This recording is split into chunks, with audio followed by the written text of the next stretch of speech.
Cela fait exactement 3 ans que le 11 novembre de l'année est consacré aux légitimités traditionnelles, une manière pour les autorités de la transition de célébrer et honorer les gardiens des us et coutumes afin de les impliquer dans la préservation et l'éducation aux valeurs socio-culturelles.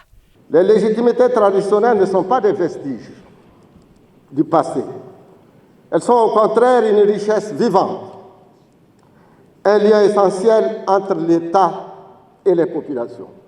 Il s'agit, dans ce cas, d'accorder l'audience et le crédit nécessaires à leur avis dans les prises de décision sur les questions de développement.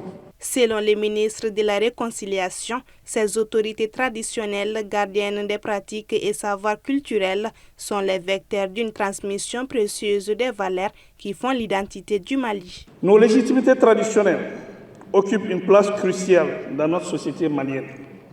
Elles jouent un rôle de premier plan dans la réconciliation nationale, la régulation sociale et la résolution des conflits, contribuant ainsi à instaurer la paix, le dialogue et la cohésion sociale. L'objectif général de cette journée est de contribuer à mieux exploiter les systèmes de gouvernance des légitimités traditionnelles dans la préservation de l'éducation aux valeurs socio-culturelles. Notre pays est à la croisée des chemins, ballotté par des vents nouveaux, en proie à des mutations de tous ordres, où une certaine modernité a failli le couper de ses racines.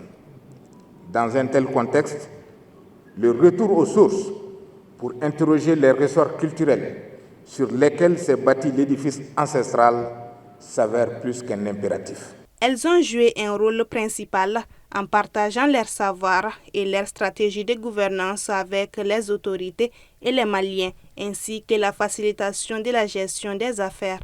La célébration de cette journée sera clôturée par des activités de consultation gratuites à l'endroit des légitimités traditionnelles, demain mardi 12 novembre 2024.